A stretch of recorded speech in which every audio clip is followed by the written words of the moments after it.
Halo semuanya, kenalin nama aku Dinda Agustin. Di sini aku dengan kelompokku yang beranggotakan aku, Dinda, Sarah, Intan, Mega, dan juga Rifki akan menjelaskan tentang konflik Timur Tengah. Nah, apa sih konflik Timur Tengah itu? Konflik Timur Tengah adalah salah satu konflik paling kompleks dan berkepanjangan di dunia. Kawasan ini menjadi pusat ketegangan politik, agama, dan ekonomi yang melibatkan banyak negara dan kelompok. Konflik ini tidak hanya memengaruhi negara-negara di Timur Tengah, tetapi juga memiliki dampak secara global. Latar belakang konflik. Konflik Timur Tengah memiliki akar sejarah yang panjang. Beberapa faktor penyebabnya antara lain: 1. Perbatasan dan wilayah. Setelah Perang Dunia I, perbatasan negara-negara di Timur Tengah ditentukan oleh kekuatan kolonial tanpa mempertimbangkan kelompok etnis dan agama setempat. Kedua, agama. Perebutan wilayah suci seperti Yerusalem antara umat Islam, Yahudi, dan Kristen sering memicu ketegangan. Ketiga, sumber daya alam. Kawasan ini kaya akan minyak bumi yang menjadi sumber konflik ekonomi dan politik. Keempat, intervensi asing. Negara-negara besar seperti Amerika Serikat, Rusia, dan Eropa sering terlibat dalam konflik ini untuk kepentingan politik dan ekonomi. Pihak yang terlibat. Beberapa pihak utama yang terlibat dalam konflik Timur Tengah antara lain Israel dan Palestina. Konflik antara Israel dan Palestina adalah salah satu yang paling terkenal, terutama terkait perbuatan wilayah seperti tepi barat dan Gaza. Negara-negara Arab. Negara seperti Iran, Arab Saudi, Suriah, dan Iran sering terlibat dalam konflik baik secara langsung maupun tidak langsung. Kelompok militan.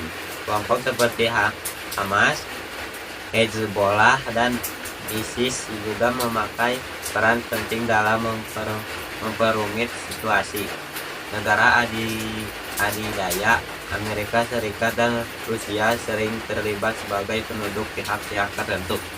Dampak konflik Timur Tengah telah menimbulkan dampak yang sangat besar antara lain: 1. Korban jiwa. Ribuan orang tewas seperti tahunannya, termasuk warga sipil yang tidak bersalah. 2. Pengungsi. Jutaan orang terpaksa meninggalkan rumah mereka dengan menjadi pengungsi. 3. Kerusakan infrastruktur.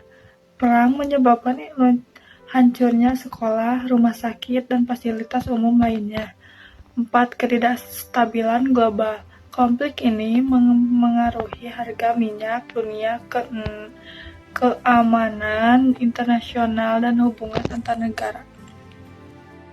Beberapa upaya telah dilakukan untuk menyelesaikan konflik ini, seperti 1. Perjanjian damai. Beberapa perjanjian damai telah dicoba, seperti perjanjian Camp David dan perjanjian Oslo, meskipun belum sepenuhnya berhasil. Yang kedua, ada mediasi internasional PBB, dan negara-negara netral sering menjadi mediator dalam upaya perdamaian. Yang ketiga, ada dialog antar agama. Upaya untuk mempromosikan toleransi dan pemahaman antar umat beragama juga harus dilakukan.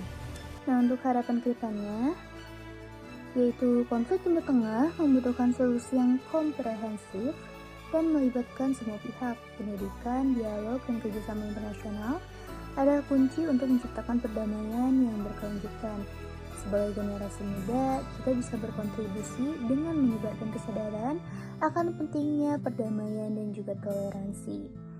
Nah, konflik Timur Tengah adalah cerminan betapa pentingnya memahami sejarah, budaya, dan politik dalam menyelesaikan masalah secara global. Dengan kerjasama dan pemahaman, kita bisa berharap untuk masa depan yang lebih damai. Cukup sekian presentasi dari kelompok kami dan informasi yang bisa kami sampaikan. Cukup sekian, terima kasih. Lalu sampai jumpa di lain waktu.